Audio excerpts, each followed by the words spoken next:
بصورة قاف القرآن.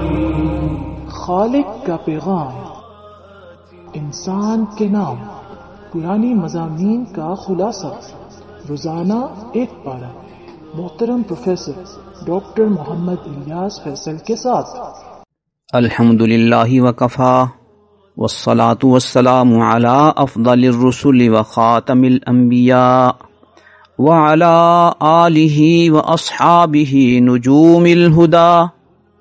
رب اشرح لی صدری ویسر لی امری واحلل عقدۃ من لسانی یفقہوا قولی. آج انشاءاللہ 7ویں پارے کا خلاصہ آپ کی خدمت میں پیش کیا جائے گا. 7ویں پارے کا آغاز سورہ مائدہ کی آیت نمبر 83 سے 120 تک ہے. ابتدائی آیت میں اللہ رب العزت نے اہل کتاب کے کچھ لوگوں کی تعریف کی ہے کہ وہ اتنے حق پرست اور نرم دل ہیں کہ جب اللہ رب العزت کی آیات اللہ کے رسول سے سنتے ہیں تو ان کی آنکھیں نم ہو جاتی ہیں اور حق کو پہچان کر اسے تسلیم کر لیتے ہیں. اللہ تعالیٰ ایسے لوگوں کو جنت عطا فرمائیں گے کہ انہوں نے حق پسندی کا ثبوت دیا اور حق کو قبول کر لیا. آیت نمبر 87 میں اللہ تعالیٰ نے اس بات کی تعلیم دی ہے کہ جو کچھ اللہ نے تم پر حلال کیا ہے تم اسے حلال سمجھو اور بلا وجہ اس کو اپنے اوپر حرام نہ کرو یا اپنے اوپر پابندیاں نہ لگاؤ.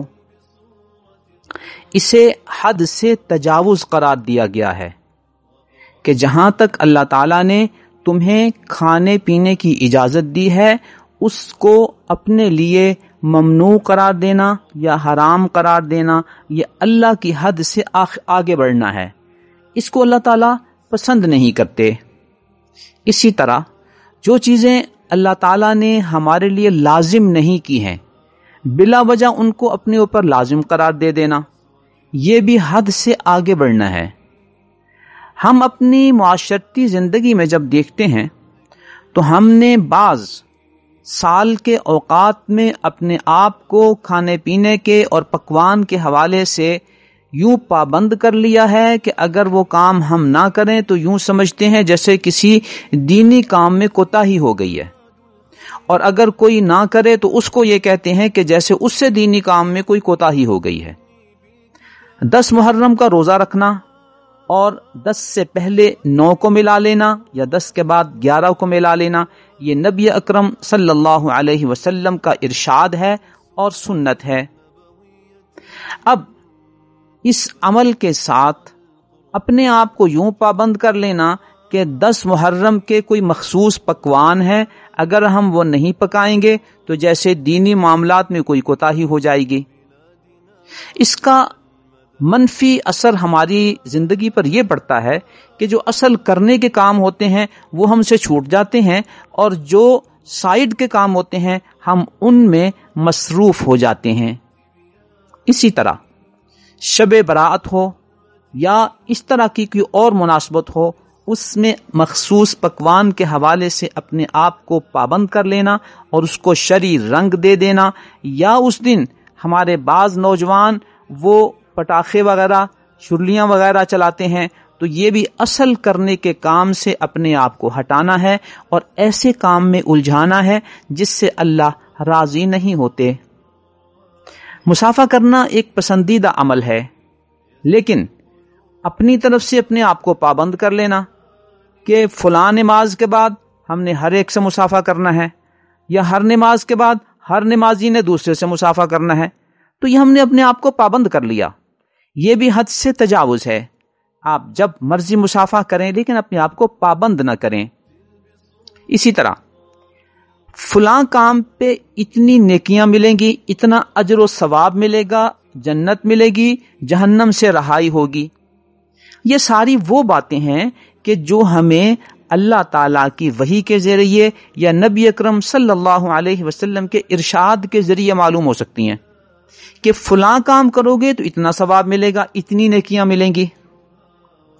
جیسے نبی اکرم صلی اللہ علیہ وسلم نے یہ ارشاد فرمایا کہ قرآن کریم کے ایک حرف پر 10 نیکیاں ملتی ہیں. آگے خلوص اور اخلاص کے اعتبار سے جتنا اللہ چاہیں اس کو بڑھا دیں. اب کوئی ایسا ورد یا ذکر جو ہم نے خود بنایا ہے، خود مرتب کیا ہے، اب اس کے اوپر نیکیوں کا وعدہ اگر ہم کریں گے تو ہمیں وہ نیکیاں کس نے بتائی ہیں؟ وہ ورد اور ذکر تو ہم نے بنایا. اللہ نے ہمیں اس پر نیکیوں اور اجر و ثواب کی ایک متعین تعداد نہیں بتائی.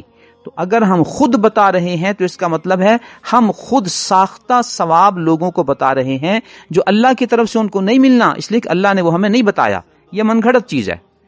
تو اس طرح کے بہت سے اوراد و اذکار ہمارے ہاں ملتے ہیں اور چھپے ہوئے ہیں جن کا تعلق نہ اللہ کی کتاب سے ہے، نہ نبی اکرم صلی اللہ علیہ وسلم کی تعلیمات سے ہے. کس نے ہمیں بتایا کہ یہ نیکیاں اس پر اتنی ملتی ہیں؟ اسی طرح ہم نے اپنے طور پر مشہور کر لیا ہے کہ رمضان یا جمعۃ الوداع میں جو نیا کپڑا پہنے گا اس کا حساب نہیں ہوگا. شریعت میں اس کا کوئی تذکرہ نہیں ہے. بعض سال کی مناسبات میں اس طرح کے ہم پروگرام کرتے ہیں کہ وہاں جو کھانا پکایا گیا ہے اس میں یہ پابندی لگا دیتے ہیں کہ یہ کھانا، یہ صدقہ و خیرات صرف عورتیں ہی کھائیں گی، مرد نہیں کھائیں گے. اب یہ پابندی اللہ نے نہیں لگائی، ہم نے خود لگا دی ہے. تو اس طرح کی خود ساختہ چیزوں سے اللہ رب العزت نے اس آیت میں منع فرمایا ہے کہ تم اللہ کی حلال چیزوں کو اپنے اوپر حرام نہ کرو، بلا وجہ اپنے اوپر پابندیاں لگا کے حد سے تجاوز نہ کرو. آیت نمبر 89 میں قسم کے حوالے سے اللہ تعالیٰ نے ہمیں کچھ تعلیمات ارشاد فرمائی ہیں. ایک یمین لغو ہوتی ہے. یمین لغو اسے کہتے ہیں جس کا کوئی اعتبار نہیں ہوتا. یہ وہ گفتگو ہے جو انسان چلتے پھرتے بغیر کسی قصد کے، بغیر کسی ارادے کے اپنی زبان کے محاوراتی الفاظ استعمال کرتے ہوئے قسم کھا لیتا ہے. تو ایسی قسم کا کوئی اعتبار نہیں ہے.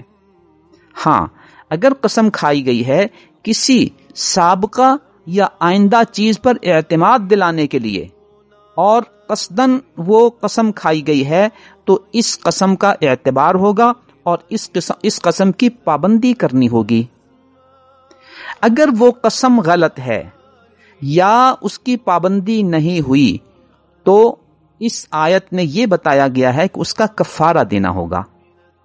کفارہ کیا ہے؟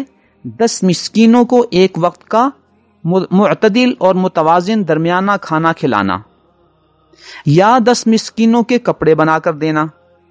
اگر اس کی استطاعت اور طاقت نہیں ہے تو 3 دن روزہ رکھنا. یہ ایسی قسم کا کفارہ ہے جس کی پابندی نہیں کی جا سکی. اب ایک شخص نے قسم تو کھا لی، اگر ہم اسے کہتے ہیں کہ آپ نے اس کی پابندی نہیں کی، وہ کہتا ہے جی میں نے تو محاوراتی انداز میں کی تھی. یہ معاملہ اس کا اور اللہ کا ہے. اگر واقعی اس نے محاوراتی انداز میں وہ قسم کھائی تھی تو اللہ اسے معاف کر دیں گے. لیکن اگر اس نے قصدن قسم کھائی تھی اعتماد دلانے کے لیے، لیکن اب ہمارے سامنے وہ یہ کہتا ہے کہ میں نے تو محاوراتی انداز میں کی تھی، تو اللہ کے ہاں وہ گناہگار ہوگا. لہذا ایسے معاملات میں اپنے معاملات اللہ کے ساتھ صاف ستھرے رکھنے چاہیے. آیت نمبر 90 میں اللہ تعالیٰ نے شراب کی حرمت کا اعلان فرمایا ہے. مدینہ منورہ میں سن 4 ہجری میں شراب کی حرمت کا اعلان ہوا اور اللہ کی طرف سے اس کی وحی آ گئی. حضرات صحابہ اکرام رضوان اللہ تعالی علیہم اجمعین کو جب اس کی اطلاع ہوئی اور مدینہ منورہ کی گلیوں میں اس حکم کا اعلان ہوا تو جس کے گھر میں شراب تھی انہوں نے انڈھیل دی اور وہ شراب گلیوں میں بہتی ہوئی نظر آئی. یہ اللہ کے حکم کی تعمیل کا ایک جذبہ تھا. یہاں ایک بات ہمارے سامنے واضح رہے کہ کسی بھی عادت کو چھڑانے کے لیے کچھ تسلسل کی جدوجہد کرنی پڑتی ہے۔ اللہ تعالیٰ نے جس مسلم قوم کی تربیت فرمائی، نبی اکرم صلی اللہ علیہ وسلم نے جس قوم کی تربیت فرمائی، اس قوم میں ایسے افراد تھے جو شراب کے عادی تھے۔ یکدم ان کو شراب چھڑوانا یہ ذرا مشکل تھا، لہذا مرحلہ وار ان کو متنبہ کیا گیا کہ کسی وقت بھی شراب کی حرمت کا اعلان آ سکتا ہے، لہذا اپنے آپ کو ذہنی طور پر تیار رکھو اور رفتہ رفتہ اس عادت سے چھٹکارا حاصل کرنے کی کوشش کرو۔ 5ویں پارے میں اللہ تعالیٰ نے اس کی طرف اشارہ فرما دیا تھا کہ یا ایھا الذین آمنوا لا تقربوا الصلاۃ وانتم سکارا، اے ایمان والو نشے کی حالت میں نماز کے قریب نہ جاؤ۔ گویا اس میں اس طرف اشارہ تھا کہ اللہ تعالیٰ کو یہ اچھا نہیں لگتا کہ تم شراب پی کر نشے کی حالت میں ہو اور اللہ کے حضور حاضر ہو کر نماز اور عبادت پڑھ کر رہے ہو۔ اس سے ایک اشارہ دے دیا گیا۔ دوسرے پارے میں جب نبی اکرم صلی اللہ علیہ وسلم سے پوچھا گیا شراب کے بارے میں تو اللہ تعالیٰ کی وحی آئی، انہیں بتا دو کہ اس میں ظاہری طور پر کچھ تمہیں فائدہ محسوس ہوتا ہے لیکن اس کا گناہ بہت بڑا ہے۔ اس اعلان کے بعد پھر 34 ہجری میں وہ وقت آیا جب شراب کی واضح حرمت کا اعلان ہو گیا اور اس کے بعد شراب کا استعمال قطعاً منع ہے، اس کا استعمال حرام ہے اور اس پر اللہ تعالیٰ کی بہت بڑی ناراضگی ہے۔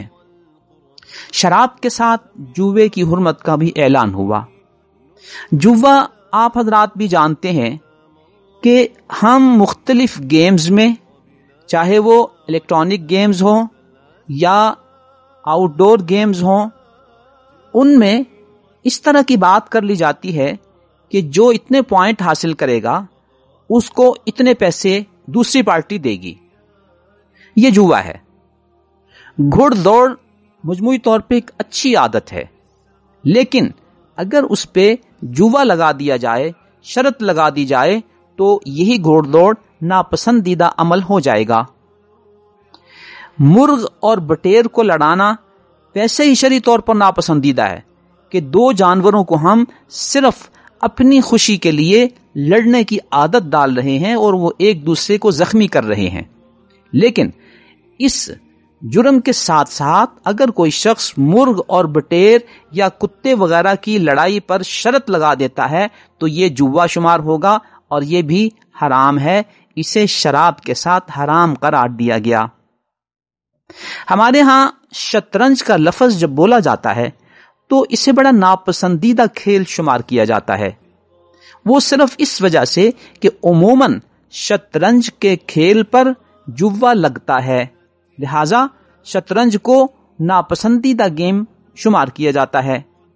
یہاں ایک بات واضح رہے، شطرنج ہو، لوڈو ہو یا اس طرح کی گیمز ہوں، اگر ان پر جوا نہیں لگایا گیا، شرط نہیں لگائی گئی تو اس کا کھیلنا ایک مناسب حد تک گنجائش رکھتا ہے، لیکن اتنا زیادہ نہ ہو کہ وقت کا بہت زیادہ ضیاع ہو اور نمازوں کا، دیگر ذمہ داریوں کا احساس نہ رہے۔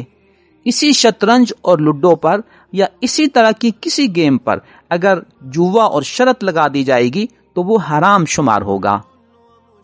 اسی ضمن میں ایک چیز آتی ہے جسے ہم لاٹری کہتے ہیں۔ لاٹری یہ ہے کہ کچھ چیزیں مارکیٹ میں دے دی جاتی ہیں کہ آپ انہیں خریدیں، لوگ انہیں خریدتے ہیں، وہ 50 روپے کی پرچی اور ٹکٹ ہے، وہ 500 کی ٹکٹ ہے، وہ 1000 کی ٹکٹ ہے، وہ ٹکٹیں خریدتے ہیں۔ اس کے بعد کہا جاتا ہے کہ کچھ لوگوں کا انعام نکلے گا، ایک بائک نکلے گی یا ایک گاڑی نکلے گی یا ایک لیپ ٹاپ نکلے گا، اس طرح کے انعامات رکھ دیے جاتے ہیں۔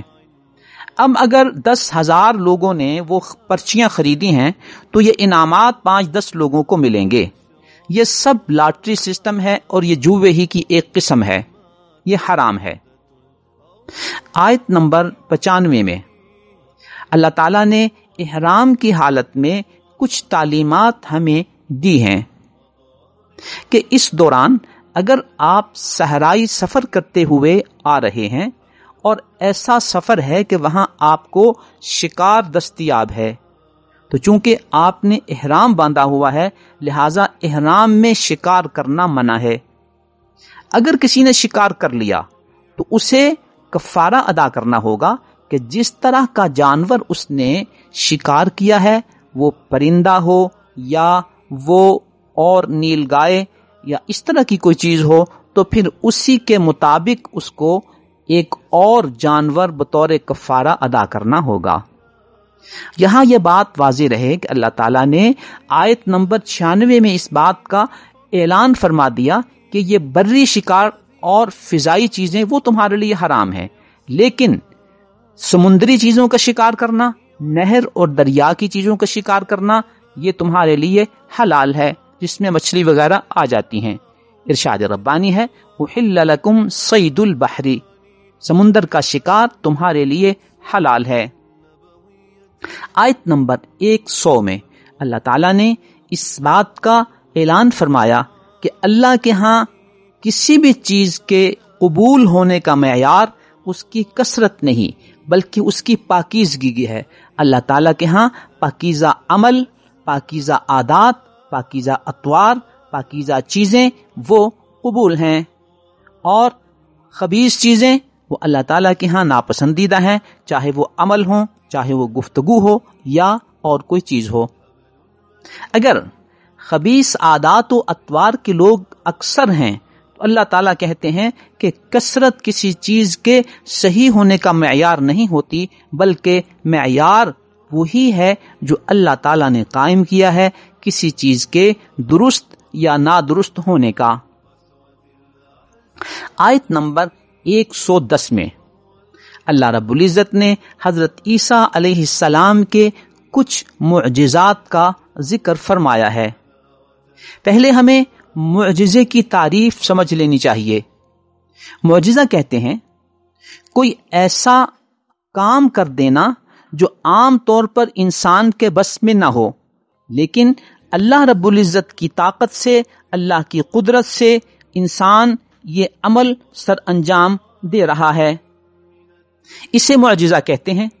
اگر وہ نبی کے ہاتھ پر ہو تو معجزہ ہے، اگر کسی ولی کے ہاتھ پر ہو تو وہ کرامت ہے، اور اگر کسی جادوگر کے ہاتھ پہ کوئی ایسا عمل ظاہر ہو تو وہ شیطانی عمل ہے، اللہ تعالیٰ کے ہاں ناپسندیدہ ہے، اور ایسے جادوگر کو شیطان جادوگر تو کہتے ہیں، اس کو ولی شمار نہیں کرتے، جو کہ ہمارے معاشرے میں بہت بڑی غلطی ہے۔ معجزے اور کرامت میں ایک بات اور پیش نظر رکھنی چاہیے کہ چونکہ اس میں اللہ کے نبی یا اللہ کے ولی کا ہاتھ ہوتا ہے، ان کی شخصیت ہوتی ہے، لیکن اس کے پس منظر میں اللہ تعالیٰ کی قدرت کار فرما ہوتی ہے۔ جب اللہ چاہیں اپنے نبی یا اپنے ولی کے ہاتھ پر ایسا کام ظاہر کرا دیں جو عام لوگوں کے لیے کرنا مشکل ہوتا ہے، لیکن اس کا یہ مطلب نہیں ہوتا کہ یہ نبی یا یہ ولی ہر وقت یہ کام کر سکتے ہیں۔ جب اللہ چاہیں، جتنی مرتبہ چاہیں، جتنی دیر چاہیں، تو اس معجزے اور کرامت کا اظہار ان کے ذریعے ہو سکتا ہے۔ حضرت عیسیٰ علیہ السلام کو اللہ تعالیٰ نے کچھ معجزات عطا فرمائے تھے، اس آیت نمبر 110 میں ان کا تذکرہ ہے۔ ایک معجزہ یہ تھا کہ جب حضرت عیسیٰ علیہ السلام کی پیدائش ہوئی اور لوگوں میں چیمی گوئیاں ہونے لگیں کہ مریم کی تو شادی نہیں ہوئی تھی، یہ بچہ کیسے پیدا ہو گیا، اللہ رب العزت نے حضرت عیسیٰ علیہ السلام سے اسی گہوارے میں یہ گفتگو کرائی کہ انی عبد اللہ آتانی الکتاب وجعلنی نبیا، تو انہوں نے بچپن ہی میں گفتگو کی جو عام طور پر بچے نہیں کرتے۔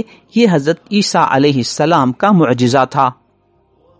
دوسرے نمبر پہ اس آیت میں اس بات کا تذکرہ ہے کہ حضرت عیسیٰ علیہ السلام مٹی کی شکل کا پرندہ بناتے اور اس میں پھونک مارتے تو وہ پرندہ اڑ جاتا۔ اس آیت نمبر 110 میں اللہ فرماتے ہیں کہ عیسیٰ یہ جو تم کام کرتے تھے یہ بِإِذْنِی، میری اجازت اور میرے حکم سے ہی وہ پرندہ بن جاتا تھا اور اڑ جاتا تھا۔ جبکہ سورہ آل عمران کی آیت نمبر 49 میں حضرت عیسیٰ علیہ السلام اس بات کا اظہار فرماتے ہیں کہ میں یہ عمل کرتا ہوں اللہ کی اجازت سے، اللہ کے حکم سے۔ حضرت عیسیٰ علیہ السلام کا ایک اور معجزہ یہ تھا کہ وہ مادرزاد اندھے کو اور برس کے بیمار کو ہاتھ پھیرتے تھے یا ان پہ پھونک مارتے تھے تو ان کو شفا حاصل ہو جاتی تھی۔ اس کے لیے بھی اللہ تعالیٰ نے بِإِذْنِی کا لفظ استعمال فرمایا کہ یہ بھی میرے حکم سے ہوتا تھا۔ سورہ آل عمران میں ایک اور معجزے کا تذکرہ ہے کہ حضرت عیسیٰ علیہ السلام مردوں کو بھی زندہ کر دیتے تھے۔ وہاں بھی اس بات کا تذکرہ ہے کہ بِإِذْنِ اللہ، اللہ کی اجازت سے۔ اس بات کا تذکرہ آیت نمبر 49 میں موجود ہے، سورہ آل عمران ہے۔ یہیں حضرت عیسیٰ علیہ السلام کا ایک 5واں معجزہ مذکور ہے، اُنَبِّئُکُم بِمَا تَأْکُلُونَ وَمَا تَدَّخِرُونَ فِی بُیوتِکُم، کہ میں معجزاتی طور پر تمہیں یہ بتا دیتا ہوں کہ آج تم نے کیا کھایا ہے اور گھر میں کیا چیز رکھ کر آئے ہو۔ تو یہ مجموعی طور پر 5 معجزات مشہور ہیں حضرت عیسیٰ علیہ السلام کے، اور یہ اللہ کے حکم، اللہ کی اجازت کے ساتھ ان کے ہاتھ پہ یہ ظاہر ہوتے تھے۔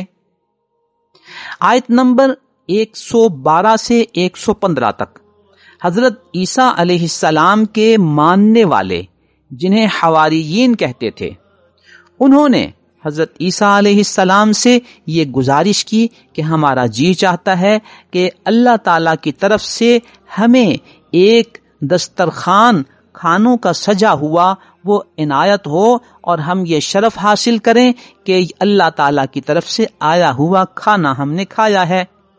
حضرت عیسیٰ علیہ السلام نے دعا کی، اے اللہ، ان لوگوں کی یہ چاہت اور تمنا ہے، آپ ان کی چاہت پورا فرما دیجئے۔ اللہ نے ان کی دعا قبول فرمائی اور ارشاد فرمایا، انی منزلھا علیکم، میں یہ دسترخوان تمہارے لیے بھیج رہا ہوں۔ لیکن چونکہ انہوں نے جو معجزات، جو نشانی مانگی ہے، تو منہ مانگی نشانی آنے کے بعد پھر میرا قانون ہے، فَمَن يَكْفُرْ بَعْدُ مِنْكُمْ فَإِنِّي أُعَذِّبُهُ عَذَابًا لَا أُعَذِّبُهُ أَحَدًا مِنَ الْعَالَمِينَ، کہ اللہ سے منہ مانگی نشانی آنے کے بعد جو کفر اختیار کرتا ہے، اللہ اس کو ایسا عذاب دیتے ہیں جو کسی اور کو نہیں دیا۔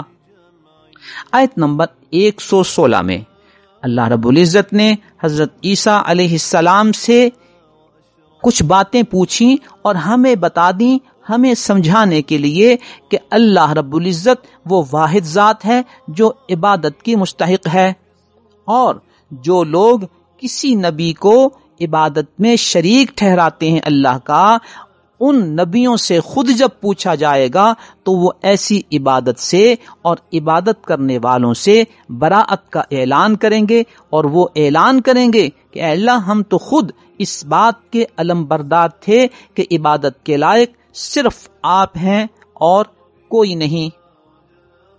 حضرت عیسیٰ علیہ السلام سے پوچھا گیا، اَأَنْتَ قُلْتَ لِلنَّاسِ اتَّخِذُونِي وَأُمِّيَ إِلَٰهَيْنِ مِن دُونِ اللَّهِ، کیا آپ نے لوگوں کو کہا تھا کہ مجھے اور میری ماں کو اللہ کے سوا معبود بنا لینا؟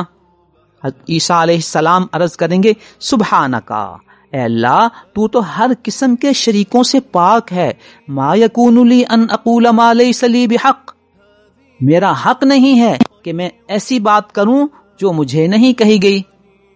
آگے ارشاد فرماتے ہیں، عرض کرتے ہیں، ما قلت لهم الا ما امرتنی به، میں نے تو انہیں وہی بات بتائی تھی جس کا آپ نے مجھے حکم دیا تھا، اور وہ کیا حکم تھا؟ ان اعبدوا اللہ ربی وربکم، اللہ کی عبادت کرو جو میرا بھی رب ہے، تمہارا بھی رب ہے۔ تو یوں اللہ رب العزت نے حضرت عیسیٰ علیہ السلام کی زبانی اس بات کا اعلان کرا دیا کہ اللہ کے علاوہ کوئی نبی بھی عبادت کے لائق نہیں ہے، اور عیسیٰ کے ماننے والے جو اس کی عبادت کرتے ہیں، حضرت عیسیٰ علیہ السلام بھی ان سے بری ہیں۔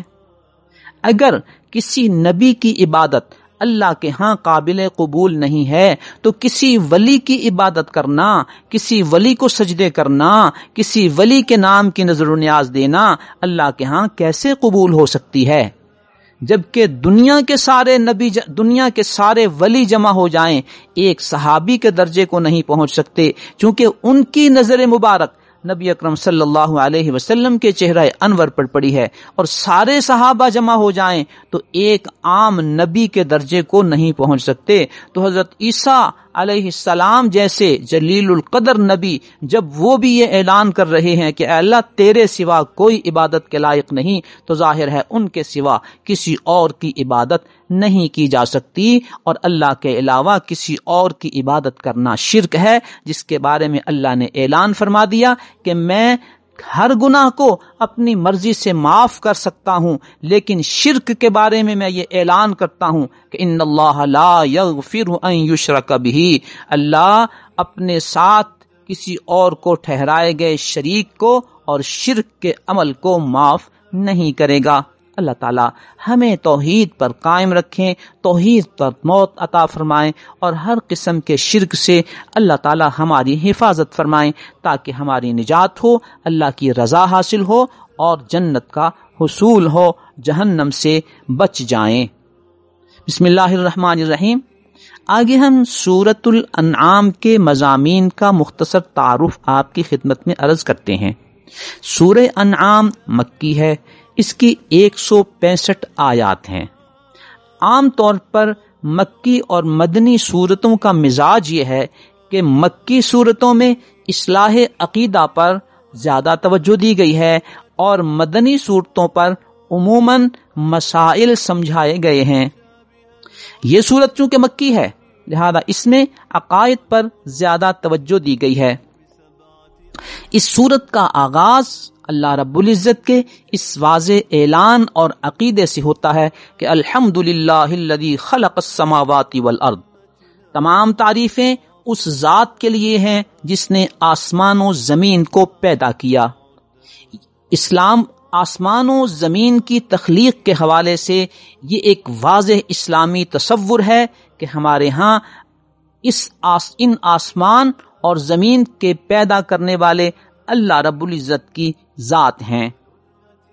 ہمارے ہاں تخلیق کائنات کے حوالے سے جو 20 نظریات مشہور ہیں، ان کی مثال ہم یوں ہی دے سکتے ہیں کہ کچھ نابینا لوگوں نے ہاتھی کے جسم پر ریسرچ کرنے کی کوشش کی، تو کچھ نابینا لوگوں نے ہاتھی کے پیٹ پر ہاتھ رکھا اور ہاتھ پھیرا، کچھ نابینا لوگوں نے ہاتھی کی ٹانگوں پہ ہاتھ رکھا، کچھ نے ہاتھی کی سونڈ پہ ہاتھ رکھا، اور تحقیق و ریسرچ کے بعد یہ کہا کہ ہاتھی ایک ایسا جانور ہے جس کا جسم پہاڑ کی طرح ہوتا ہے، تو یہ وہ تھے جن کا ہاتھ پیٹ پر لگا۔ کچھ نے کہا کہ ہاتھی ایک ایسا جسم ہے جو کھمبے کی طرح لمبا ہوتا ہے، جن کے ہاتھ اس کی ٹانگوں پر لگے۔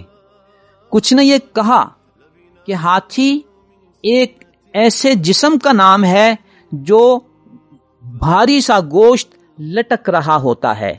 یہ وہ ریسرچ اسکالر تھے جن کے ہاتھ ہاتھی کی سونڈ پر لگے۔ یوں آج ہمارے سامنے بہت سارے مفروضے وہ بتائے جاتے ہیں، اور انہیں تحقیق و ریسرچ اور کچھ بڑے بڑے نام بھی دے دیے جاتے ہیں۔ ان بڑے ناموں میں ایک نام بگ بینگ کا بھی ہے کہ جی کائنات کا آغاز ایک بڑے دھماکے سے ہوا اور اس کے بعد یہ کائنات وجود میں آئی۔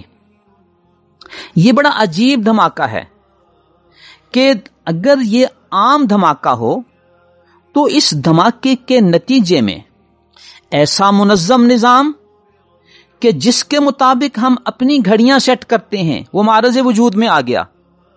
کیا کوئی ایسا دھماکہ ہم آپ دیکھتے ہیں کہ جو ہو اور اس کے نتیجے میں تباہ کاری کے بجائے ایک منظم نظام سامنے آ جائے؟ بالفرض اگر کائنات کا آغاز ایک ایسے دھماکے کی شکل میں بھی ہوا تو اس کے پیچھے ایک منظم طاقت اور ایک منظم ذات ہے جس نے اس دھماکے کے نتیجے میں پھیلنے والے اس مادے کو اس منظم انداز میں ایڈجسٹ کیا کہ آج سال ہا سال گزرنے کے باوجود اس میں کسی قسم کی کوئی کمی بیشی اتار چڑھاؤ حتیٰ کہ سیکنڈز کا فرق بھی ہمیں نظر نہیں آتا. یوں کائنات کے آغاز کا کوئی بھی تصور ہو، اس کے پیچھے اللہ رب العزت کی ذات بابرکات ہمیں ماننی پڑے گی، وگرنہ ہماری تحقیق کی حیثیت نابینوں کی اس ریسرچ کی ہوگی جو انہوں نے ہاتھی پر ہاتھ لگا کر کی تھی. آج اگر ہم کوئی چھوٹا سا اس طرح کا کائناتی نظام وضع کرنا چاہیں تو ہم ایسے لوگوں سے گزارش کریں گے کہ آپ آئیے کسی پہاڑ پہ ایسا بارودی نظام، بارودی مواد وہ ایڈجسٹ کیجئے اور پھر اس کو کسی دھماکے کے ذریعے پھاڑ دیجئے تاکہ ایک دھماکہ ہو جائے، اور اس کے بعد ہم دیکھتے ہیں کہ کون سا ایک چھوٹا سا ایسا منظم نظام وضع ہوتا ہے کہ وہاں سیارے ہوں، چھوٹے چھوٹے سیارچے ہوں، وہاں ان میں روشنی ہو، وہاں پہ پانی ہو، وہاں پہ ایک نرم زمین ہو، اور اس طرح کی گیسز ہوں، اور اس مادے کے اندر پیٹرول ہو، یہ ساری کی ساری چیزیں ہوں. تو آئیے ایک دھماکہ ہم آپ بھی کر کے دیکھتے ہیں کہ اس دھماکے کے نتیجے میں کوئی ایسا چھوٹا سا نظام وضع ہوتا ہے یا اس جگہ پہ تباہ کاری ہوتی ہے. تو یہ ایک مثال کے طور پر آپ کی خدمت میں عرض کیا کہ اللہ نے ہمیں ایک واضح تصور دیا ہے. یہ ہمارا عقیدہ ہے کہ زمین و آسمان کا خالق اللہ ہے. اس کے علاوہ باقی جو بھی تفاصیل ہیں اگر وہ اس کے ساتھ ایڈجسٹ ہوتی ہیں تو ہمارا عقیدہ ہے، اگر نہیں ہوتی تو ہم ان کے پابند نہیں ہیں. اللہ تعالیٰ ارشاد فرماتے ہیں وَجَعَلَ الظُّلُمَاتِ وَالنُّورِ، اللہ تعالیٰ نے اندھیرے اور روشنیاں بنائی ہیں. سورج کی روشنی ہے، چاند کی روشنی ہے، ستاروں کی روشنی ہے، دن اور رات کا نظام ہے. یہ سارا اللہ فرماتے ہیں کہ میں نے منظم کیا ہے.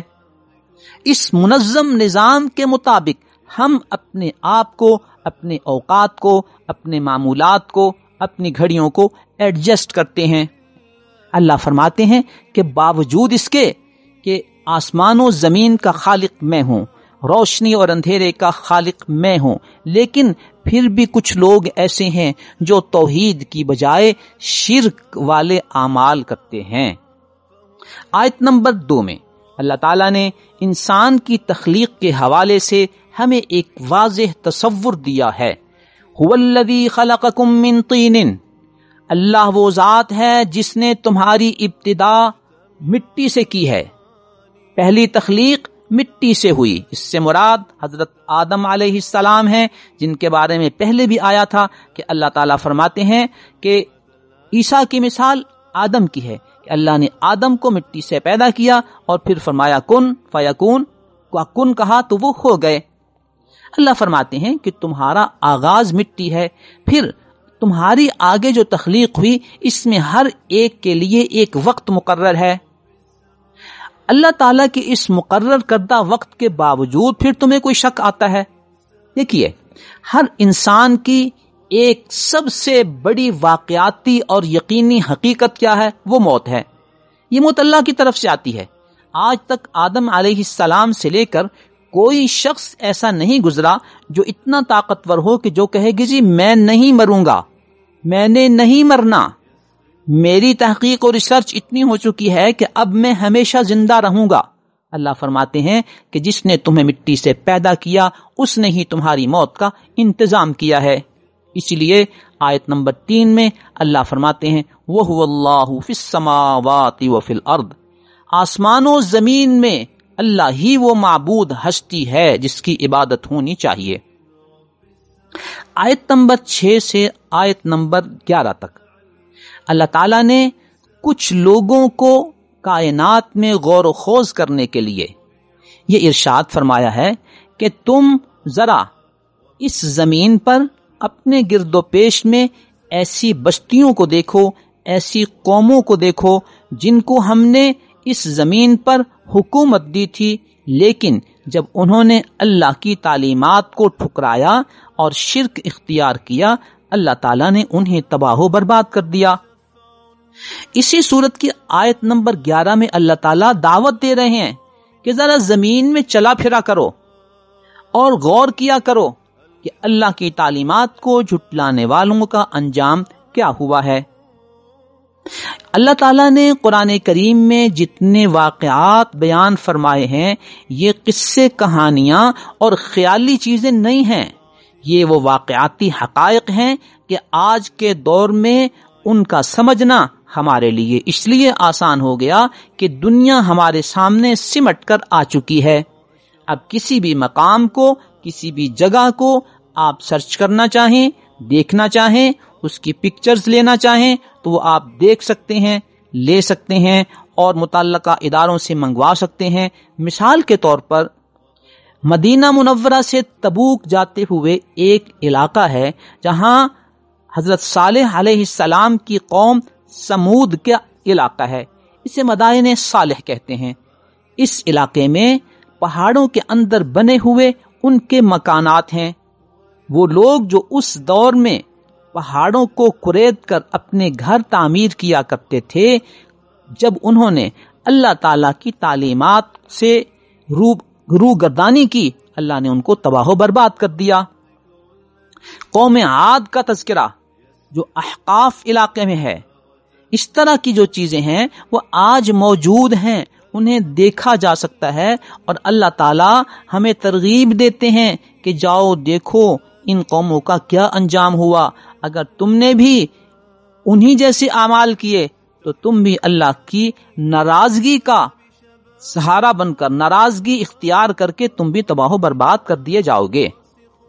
آیت نمبر 7 میں اللہ تعالیٰ فرماتے ہیں کہ یہ لوگ جو منہ مانگے معجزے طلب کرتے ہیں، اگر ان کے منہ مانگے معجزے دے بھی دیے جائیں تو یہ بات ماننے والا طبقہ نہیں ہے۔ آیت نمبر 8 میں بھی اسی بات کا اعلان کیا کہ یہ کچھ لوگ یہ کہتے ہیں کہ آپ اگر سچے نبی ہیں تو اللہ تعالیٰ کی طرف سے ایک فرشتہ اترے اور وہ آ کر آپ کی تصدیق کر دے۔ آیت نمبر 7 میں انہوں نے کہا ایک ایسی کتاب ہم پہ اترے کہ جو کاغذ پہ لکھی ہوئی ہو اور ہم اسے پڑھ لیا کریں۔ اللہ فرماتے ہیں ایک بات تو یہ ہے کہ یہ ماننے والے لوگ نہیں ہیں، دوسری بات یہ ہے کہ جب منہ مانگا معجزہ کسی کو مل جاتا ہے اور پھر بھی وہ اس نبی پر ایمان نہیں لاتے تو پھر ان کو تباہ و برباد کر دیا جاتا ہے۔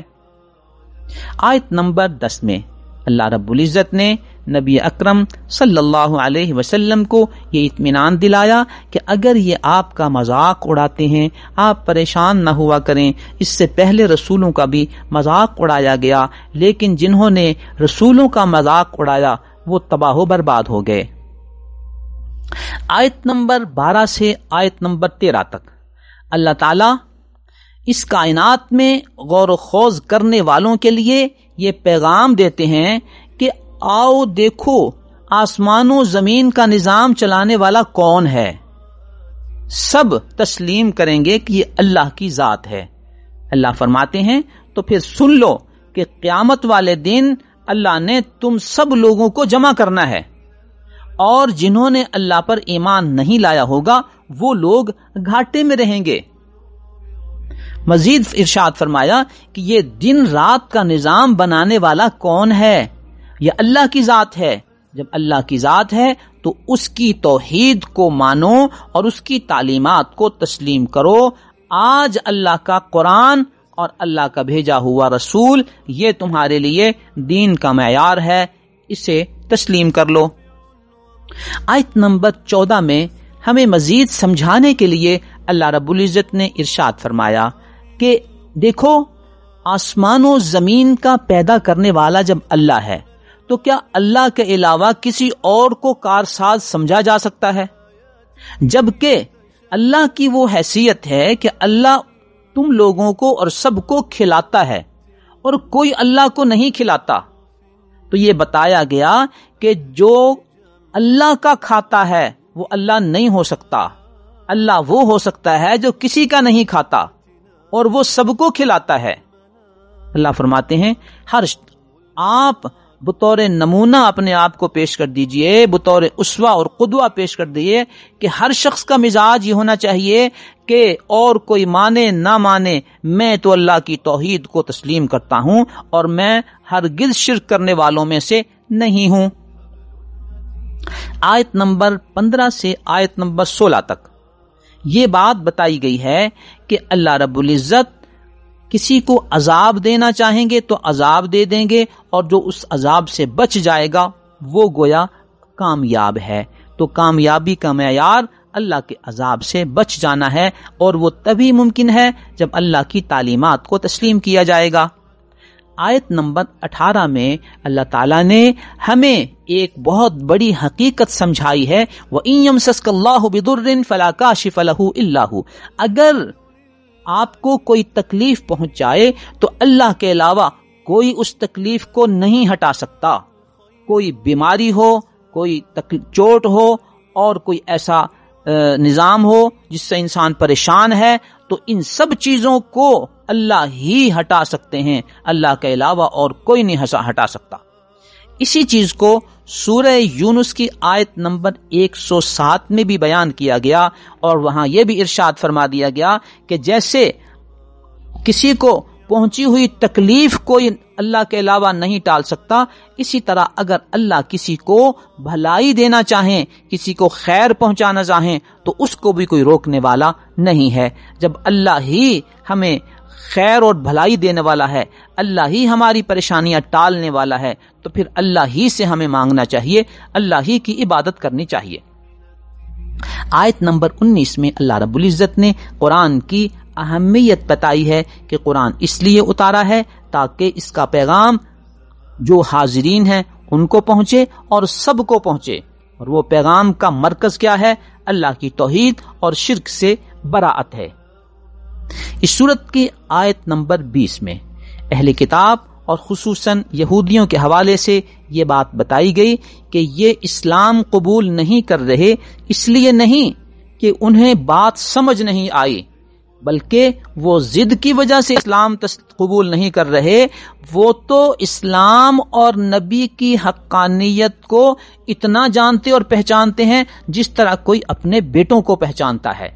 تو کسی شک کی وجہ سے نہیں، بلکہ کچھ اور ان کے ضد کے معاملات ہیں جس کی وجہ سے یہ اسلام قبول نہیں کر رہے۔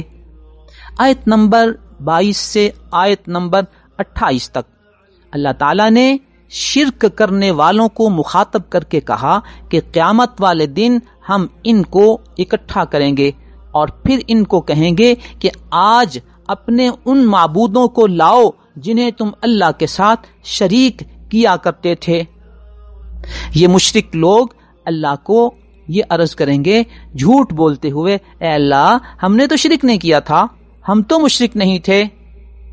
مزید اللہ فرماتے ہیں کہ جن کو انہوں نے اللہ کے ساتھ شریک کیا ہوگا آج وہ ان کے سامنے نہیں ہوں گے، وہ ان سے غائب ہوں گے۔ اللہ فرماتے ہیں کہ جب ان مشرکین کو جہنم کے سامنے کھڑا کیا جائے گا تو یہ اس بات کی درخواست کریں گے، اے اللہ ہمیں تو واپس دنیا میں بھیج دے، اب ہم تیری توحید کو مانیں گے اور شرک نہیں کریں گے۔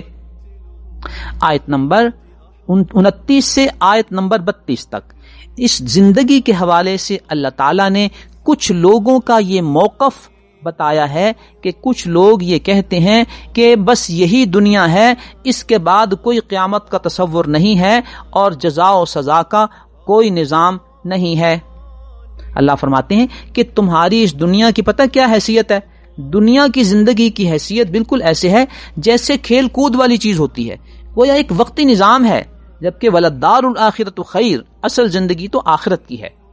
جس زندگی کو تم یہ سمجھتے ہو کہ یہ سب کچھ ہے اور اس کے بعد کچھ نہیں، یہ زندگی عارضی ہے، اصل زندگی آخرت کی ہے، اس کی تیاری کرنی چاہیے۔ مزید اللہ فرماتے ہیں کہ اگر اچانک قیامت قائم ہو جائے تو اس وقت پھر یہ کیا کہیں گے؟ اس وقت کہیں گے یا حسرتنا علی ما فرطنا فیہا، اس وقت وہ سب کچھ دیکھ لیں گے اور دیکھ کر یہ کہیں گے ہماری حسرت ہے کہ ہم نے اپنے معاملے میں صحیح فیصلہ نہیں کیا۔ آیت نمبر 34 سے آیت نمبر 38 تک نبی اکرم صلی اللہ علیہ وسلم کی جو شفقت و رحمت تھی اپنی انسانی امت کے لیے، اس کا اظہار ہے کہ جب لوگ اسلام قبول نہیں کرتے اور کچھ مطالبات کرتے ہیں کہ آپ ایسا معجزہ لے آئیں، ایسا معجزہ لے آئیں، تو نبی اکرم صلی اللہ علیہ وسلم فکر مند ہو جاتے ہیں کہ اگر ایسا معجزہ ان کو دکھا دیا جائے تو شاید یہ ایمان لے آئیں۔ اللہ تعالیٰ چونکہ انسانوں اور قوموں کی نفسیات کے جاننے والے ہیں، اللہ کو پتہ ہے کہ یہ معجزہ مانگنے والے، یہ معجزہ دیکھنے کے باوجود تسلیم کرنے والے لوگ نہیں ہیں۔ نبی اکرم صلی اللہ علیہ وسلم سے کچھ معجزات جو مانگے گئے تھے، اس صورت میں بھی ان کا تذکرہ ہے اور سورہ بنی اسرائیل میں بھی ہے کہ وہ کہا کرتے تھے کہ آپ زمین میں ایک چشمہ ہمیں نکال دیں۔ مکہ مکرمہ میں پانی کی قلت ہوتی تھی، انہوں نے کہا جی آپ ہمیں زمین میں ایک چشمہ نکال دیں۔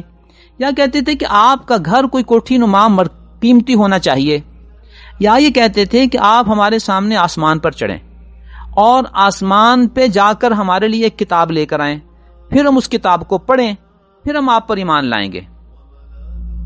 نبی اکرم صلی اللہ علیہ وسلم نے اسی سورہ انعام کی آیت نمبر 58 میں ارشاد فرما دیا، قل لو ان عندي ما تستعجلون به لقضي الامر بيني وبينكم، اگر میرے پاس وہ چیزیں ہوتی جو تم مطالبہ کرتے ہو تو پھر فیصلہ جلدی ہو جاتا۔ یہ سب کچھ اللہ کے اختیار میں ہے، اللہ چاہیں گے تو یہ معجزات عطا فرمائیں گے، اللہ چاہیں گے تو یہ معجزات مجھے نہیں ملیں گے۔ اللہ کا یہ نظام ہے کہ اگر منہ مانگا معجزہ آئے تو پھر تسلیم نہ کرنے والے تباہ ہو جاتے ہیں۔ اس لیے اللہ تعالیٰ نے بھی ان کے منہ مانگے معجزے اسی لیے نہیں بھیجے کہ ان کے لیے ہدایت کا رستہ کھلا رہے۔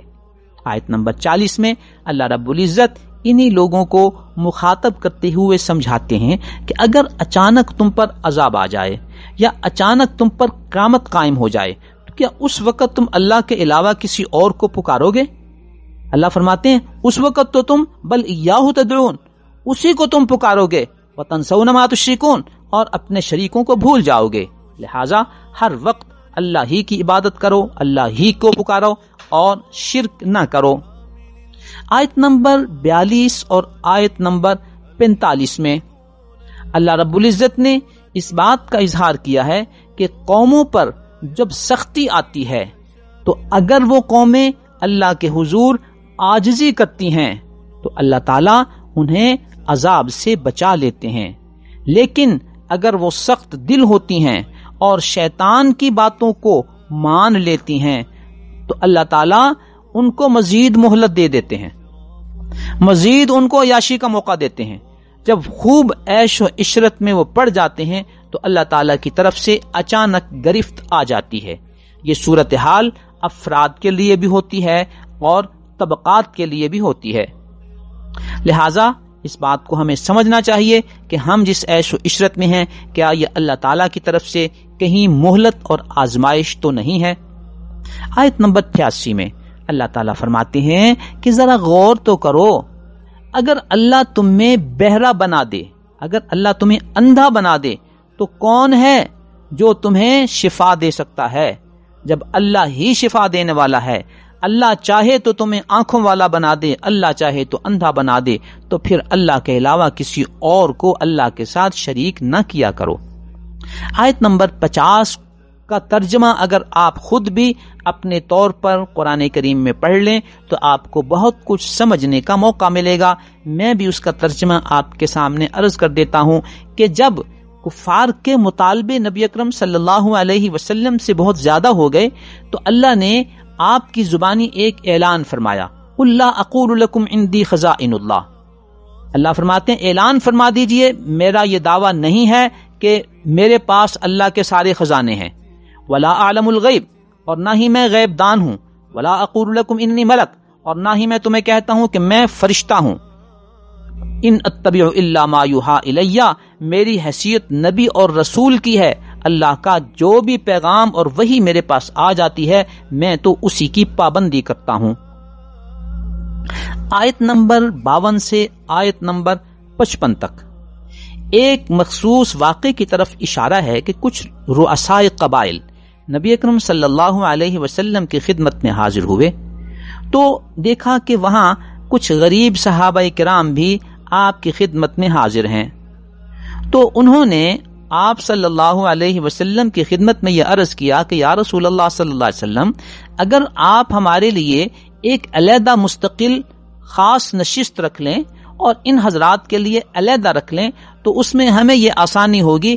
ایک تو ہماری عزت افزائی ہو جائے گی اور دوسرا یہ ہے کہ ان کے کپڑوں سے ہمیں کچھ بدبو آتی ہے، اس سے بھی ہم محفوظ رہیں گے. نبی اکرم صلی اللہ علیہ وسلم ان کے اسلام قبول کرنے کے جذبے سے انہوں نے اس مطالبے کو تسلیم کرنے کی طرف اشارہ دیا. اللہ کی طرف سے وحی آ گئی کہ یہ جو غریب لوگ ہیں، یہ جو کمزور لوگ ہیں، انہیں آپ اپنی مجلس سے دور نہ کریں. گویا اللہ رب العزت کے ہاں ایمان اصل معیار ہے. یہ ظاہری دولت، یہ رکھ رکھاؤ اللہ کے ہاں اس کی کوئی حیثیت نہیں ہے. اللہ فرماتے ہیں، نبی اکرم صلی اللہ علیہ وسلم نے ہمیں بتایا ہے کہ ان اللہ لا ينظر الى صورکم واموالکم ولکن ينظر الى قلوبکم واعمالکم. اللہ تمہاری شکلوں کو، تمہارے مال کو نہیں دیکھتے بلکہ تمہارے دل اور تمہارے اعمال کو دیکھتے ہیں. او کما قال. یہاں آیت نمبر 59 میں اللہ تعالیٰ نے مفاتح الغیب اس طرف اشارہ کیا ہے کہ اللہ تعالیٰ کے ہاں غیب کی ساری خبریں ہوتی ہیں. اللہ کا علم اتنا وسیع ہے کہ یعلم ما فی البر والبحر، صحرا میں یا سمندر میں جو کچھ ہے اللہ اسے جانتے ہیں. ہماری تحقیقات آج سینکڑوں ہزاروں سالوں کے باوجود ابھی بھی زمین کی تہ میں اور سمندر کے اندر جو کچھ ہے ان تمام خزانوں کو ابھی تک ہم دریافت نہیں کر سکے. اللہ تعالیٰ ذرے ذرے کو جانتے ہیں. اللہ فرماتے ہیں وما تسقط من ورقۃ الا يعلمها. اللہ کا علم اتنا وسیع ہے کہ اگر کوئی پتا بھی گرتا ہے تو اللہ اسے جانتے ہیں. ولا حبۃ فی ظلمات الارض. اگر کوئی زمین کے اندھیروں میں گرا ہوا دانہ بھی ہوتا ہے تو اللہ اسے جانتے ہیں. ولا رطب ولا یابس. کوئی تر اور خشک ایسی چیز نہیں ہے جو کہ اللہ کے علم سے باہر ہو. آیت نمبر 61 سے 65 تک ایک ہمارے لیے سمجھانے کی بات کی گئی ہے کہ وَيُرْسِلُ عَلَيْكُمْ حَفَظًا. یہاں شیطانی نظام اور جنات کے نظام بھی موجود ہیں. اللہ تعالیٰ تمہاری حفاظت کے لیے فرشتے بھیجتے ہیں. اور سورہ رعد کی آیت نمبر 11 میں اس کی کچھ مزید تفصیل ہے. لَهُ مُعَقِّبَاتٌ مِّن بَيْنِ يَدَيْهِ وَمِنْ خَلْفِهِ يَحْفَظُونَهُ مِنْ أَمْرِ اللَّهِ. کہ یہاں ڈیوٹیاں تبدیل ہوتی ہیں ایسے حفاظت کرنے والوں کی جو انہیں سامنے سے اور پیچھے سے ان کی حفاظت کرتے ہیں اللہ تعالیٰ کے حکم کے مطابق. گویا ہر انسان کی حفاظت کے لیے اللہ تعالیٰ کی طرف سے یومیہ ڈیوٹیاں لگتی ہیں فرشتوں کی اور وہ تشریف لاتے ہیں. آگے جو ایک اہم بات ہے وہ ہمارے لیے قابل غور ہے کہ ان اللہ لا یغیر ما بقوم حتی یغیروا ما بانفسہم. اللہ تعالیٰ کسی قوم کی حالت نہیں بدلتے جب تک کہ وہ اپنی حالت نہیں بدلتی. تو اس بات کے بعد اس کا تذکرہ اس طرف اشارہ کرتا ہے کہ اگر کوئی شخص اللہ کی نافرمانی کرتا ہے تو اللہ کی یہ حفاظت بھی اس پہ کمزور ہوتی رہتی ہے. جب اللہ کی طرف سے ان محافظین کی حفاظت کمزور ہوتی جائے گی تو شیاطین کا اثر اور جنات کا اثر اس پر زیادہ ہونا شروع ہو جائے گا. لہٰذا اس کی زندگی میں مسائل، مشکلات اور پریشانیاں آئیں گی. تو اللہ کی طرف سے یہ حفاظت کرنے والے آتے ہیں جو ہمارے اعمال کی بنیاد پر اتنی حفاظت کرتے ہیں جیسے ہمارے اعمال ہوتے ہیں. اللہ فرماتے ہیں کہ اللہ کی قدرت سے یہ بہت ساری چیزیں ایسی آتی ہیں جس کو ٹالنا تمہارے اختیار میں نہیں ہے. اللہ کا کوئی عذاب اگر آ جائے تو کون ہے جو اس عذاب کو ٹال سکے؟ زلزلہ آئے تو دنیا کی کون سی طاقت ہے جو اس زلزلے کو روک سکتی ہے؟ اگر سیلاب آئے، ہوائی طوفان جھکڑ آئے یا سمندری طوفان آئے تو دنیا کی بڑی بڑی طاقتیں سوائے خبر دینے کے اور کچھ نہیں کر پاتی کہ فلاں طوفان، فلاں سمندری سیلاب اور طوفان یہ فلاں وقت فلاں جگہ سے گزرے گا، ٹکرائے گا، اتنی اس کی رفتار ہے اور اتنے نقصانات کا خطرہ ہے. تو اللہ فرماتے ہیں یہ ساری کی ساری چیزیں میری بھیجی ہوئی ہیں. جب میری بھیجی ہوئی ہیں میں ہی ان کو ٹال سکتا ہوں، میں ہی انہیں بھیج سکتا ہوں، لہٰذا میری ہی عبادت کی جانی چاہیے. یہاں ان عذابوں کے تذکرے میں اللہ رب العزت نے ایک اور ایسے عذاب کا تذکرہ کیا ہے جسے ہم عذاب نہیں سمجھتے.